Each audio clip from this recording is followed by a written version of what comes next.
Welcome to the Deep Dive. Today we're doing something a bit different, sort of a rapid-fire look at what's buzzing right now on X, our source. It's this doc called Daily Vibecasting. Basically, it pulls together trending posts, tech, world stuff, markets, you name it. And our job today is to slice through all that noise, yeah? Pull out the key stuff, the surprising bits, what people are actually talking about. Think of it like your shortcut to getting clued in on those big online conversations. Exactly. And what's cool about these posts is they're not just, random viral fluff. There are some genuinely valuable insights here, sometimes surprising connections, sometimes they challenge what you think. They're picked to make you think, spark a bit of conversation, and give you a real snapshot of what's out there. It's about getting the why behind the trend, not just the what. Okay, let's dive in. First patch. This is where culture, entertainment, public life kind of collide in interesting ways. First up, at Film Updates dropped this picture. What's the story here? Oh, yeah, this one. It's Christian Bale and Cher together. Which is unexpected, right? And the contrast is just wild. You've got Bale, famous for these extreme body changes for roles. Remember The Machinist? Losing 62 pounds, that was intense. Medical journals even wrote about it. And then there's Cher, looking amazing at 79. She's been pretty open about cosmetic work, actually, which is interesting because the industry usually stays kind of quiet about that stuff, even though millions of procedures happen every year. Huh. Yeah, that's true. And, Bale's super private, Cher's very public, so seeing them together just makes you wonder, what's the context? A project? Just a random meetup? Definitely makes you curious. Okay, from unexpected faces to an unexpected anniversary. At Pompey's posted this reminder. Studio Ghibli's Spirited Away came out 24 years ago. Can you even believe that? I know, 24 years, it's wild. And that film, directed by the amazing Hayao Miyazaki, it just smashed all expectations. It was Japan's biggest movie for almost 2 decades, made hundreds of millions worldwide, won an Oscar back in '03. That was huge, especially with Western animation usually dominating, Totally. And the images in the post-Chihiro, No-Face, Haku, they capture that mix of Shinto folklore and deep psychological stuff perfectly. Its influence is still around too. You hear it in music. Billie Eilish had that song Chihiro back in 2021. Oh, wow. I didn't connect that. Yeah. Okay, next one. Very different vibe. This is from @Tyler, the creator himself. He just says, y'all better get the expectations and hopes down. This ain't no concept, nothing. Straight up. Yeah, totally, Tyler. Sounds like he's talking right to the fans, trying to manage the hype around whatever he's doing next. People always read so much into his stuff, right? Like the whole Igior album cover thing back in 2019. The fan theories were intense. So when he says, this ain't no concept, nothing, maybe it means he's stepping away from those big thematic projects. Could be pressure, Yeah. Always having to top yourself. Maybe this time it's just something different, less structured. Interesting take. Okay, Yeah. speaking of things blowing up online, this next one from @Autism Capital. The fact that the Coldplay cam is now a nationwide thing is incredible. They had no idea in that moment that they gave birth to a global meme. What happened here? Right. The Coldplay cam. This is such a perfect storm of live events, privacy, and internet culture. So basically, a couple turned out they were a CEO and an HR head at a tech company, got caught on the kiss cam at a Coldplay show, just having a moment, and boom, it went viral, became this huge meme instantly. Wow. It just shows how fast a private moment can become super public these days. Makes you think of privacy norms, doesn't it? When everyone's got a camera. Absolutely. Okay, let's shift gears slightly. Let's look at some posts that are more about well-being, society, modern life kind of stuff. Yeah. @Sahil Bloom posted what he calls underrated advice. The worst mistakes in life are made when you try to do fast what's meant to be done slow. Ooh, I like that. And it actually lines up with a lot of research, Studies show that real success, long-term stuff like careers or relationships, it comes from persistence. Slow and steady, not just quick wins. It really pushes back against that whole hustle culture idea of instant success. Yeah, the pressure to get things done now. Exactly. Think about Amazon. Their whole thing was think long-term. They deliberately grew slower at first to dominate later. Even way back, during the Great Depression, companies that focused on sustainable growth, they lasted. The long game, right? Makes sense. Then there's this really simple one from @Suckme. Just small circle, clear mind, private life, peaceful life, hits hard. It really does, and it feels like a growing thing, doesn't it? This desire for less noise. There's research backing it up, too, that having a smaller circle, more privacy, actually helps with mental clarity, peace. It's sort of the opposite of that pressure to share everything online all the time. Right, the constant performance. Yeah. Psychologists have said for ages that privacy is key for figuring yourself out.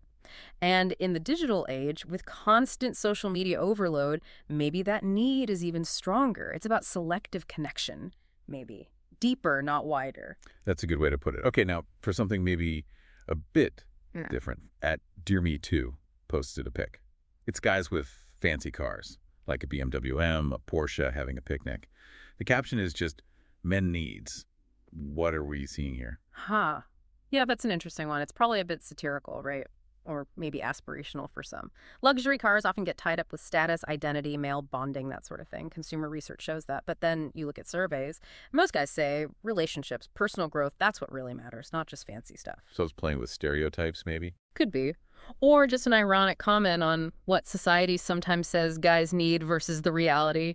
It's also kind of timely, with all the talk about billionaire wealth. Maybe it's poking fun at this idea of accessible luxury. Gotcha. Okay, next. Super relatable from at its words.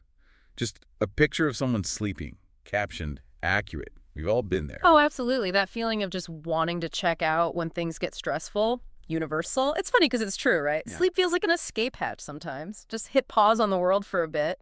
It's a common coping thing. Obviously, hiding under the covers forever isn't the solution, but that feeling, totally accurate. Totally. Okay, speaking of common feelings, especially in summer, at Uncle Doomer posted that meme. You know the one, the Wojak guy sweating, saying, yeah, man, I love summer. It's about Americans and AC, basically. Haha, yes.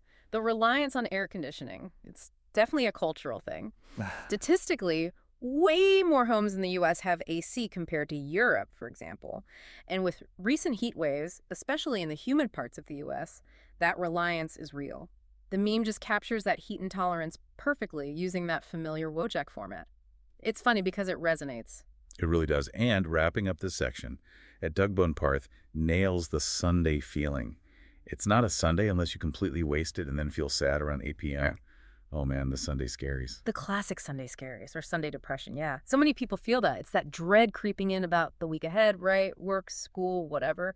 That 8 p.m. timing. Maybe it's even linked to our body clocks shifting back to weekday mode. Huh, interesting. And the Post compares it to reality TV drama, which is funny because so many people watch reality TV.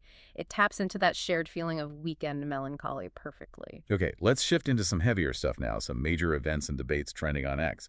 First, a really serious one from @Pontifex Pope Leo XIV about the attack in Gaza. Yes, this was His Holiness responding to the attack on the Holy Family Parish in Gaza City back on July 17th. Tragically, 3 Christians were killed, 10 injured. The priest there, Gabriel Romanelli, actually knew the late Pope Francis personally. Pope Leo XIV, who's the first American pope, remember he condemned it, called for a ceasefire. It's interesting, his tone is maybe a bit different from his predecessors' sometimes quite vocal criticism of Israel. All right. And you have to see it in the bigger picture, The Christian population in the Middle East has dropped dramatically over decades, often due to persecution. So this incident, understandably, just fueled a lot of intense debate on X about rising anti-Christian sentiment and violence in the region. Incredibly somber. Okay, switching to finance now. Saylor, that's Michael Saylor. He posted Stay Humble, Stack Sats, and shows MicroStrategy's Bitcoin holdings hitting, wow, $70.94 billion. Yeah, it's a staggering number. Their initial investment was around $28 billion. Bitcoin's price has just soared, hitting over $117,000 per coin around July 17th. So Saylor's whole Stack Sats thing, keep buying small bits of Bitcoin, it's his big strategy.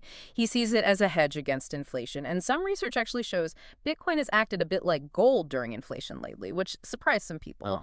And this post came right after MicroStrategy apparently announced they were selling $700 million in debt to buy more Bitcoin. So, yeah, talk about a bold bet on its future. Definitely doubling down. Okay, let's talk WNBA. There's ongoing tension about pay, and these two posts show different sides. First, @DogRightGirl quotes Angel Reese, "Pay us what you owe us. I'm not kidding, we will sit out." Strong words. Very strong. That's Angel Reese hitting back at the WNBA's contract proposal, calling it disrespectful. And it shines a light on that huge pay gap between WNBA and NBA players. Reese herself makes under $75K, even though the league's getting more popular. But, the counter-argument is always about league revenue, right? The WNBA is still growing. The money coming in isn't near NBA levels yet. Right, that's the economic reality piece. How do you push for fair pay now while the league is still building its financial base? It's a tough balance. Because then you get the other side. At End Wokeness, posts a clip of Reese missing shots, basically saying she deserves zeros, directly linking performance or perceived poor performance to the pay demands. Exactly. And it points to the financial gap. NBA revenue is in the billions. WNBA's is closer to $200 million. Big difference. Now, the current WNBA contract did improve things. Average salaries hit six figures, better travel, but it's still miles away from the NBA. So this whole thing mixes player expectations, league economics, and that wider gender pay gap conversation in sports. Very complex. For sure. Okay, next, a really tough one from @Terrible808 about Ronnie Coleman. 8X Mr. Olympia Ronnie Coleman, unable to walk after years of heavy lifting and botched back surgeries. The video is just hard to watch. It really is heartbreaking, seeing him struggle now when you think about his past. Lifting those massive 200-pound dumbbells, squatting incredible weights. It's just a stark reminder of the physical cost of extreme bodybuilding. The chronic injuries, the surgeries going wrong. It really highlights the long-term price some athletes pay at that elite level. Very sobering. Yeah, definitely. And then, this quite disturbing story from @ColinRugg. An Ohio teacher, Hannah Freeman, sentenced for stalking her ex. The details are wild. Extremely wild. Following him to work 33 times in 1 month and stealing over $1,000 worth of stuff. The post included video from the courtroom showing her reaction when she got sentenced probation, GPS tracking, counseling, no contact order. There was a lot of online buzz just about the logistics, like how do you even do that 33 times? But it also brings up serious issues about mental health, accountability, and the impact on victims. Truly unsettling. Okay, next, @Krasenstein. Brian Krasenstein announces a big move. Officially left the United States for East Asia. Yeah, Krasenstein. He's definitely a name that stirs things up online. Remember the past controversies? Twitter bans, legal fights. The post shows him with his family. People are guessing maybe Thailand. Southeast Asia has been getting more tourism lately. Reactions online were mixed, as you'd expect. Some focusing on his family, others on his history. It's, well, he gets people talking. Seems like it. And finally, we have @Elon Musk being... Yeah. Well, @Elon Musk. Just post an anime-style picture. A single rose. No words. Cryptic. Classic Musk, right. The image looks a bit like the style of Black Butler, an anime where roses often mean duality, beauty, and danger, love, and secrets. It fits his pattern, doesn't it? Cryptic posts, memes, letting followers try to figure it out. And he's been into other mysteries lately, too, like suggesting we check out that weird square shape on Mars back in February. So maybe there's a theme. Art, mystery, exploration, who knows? He loves keeping people guessing. He certainly does. Okay, so we've zipped through a lot today from that daily vibe casting list.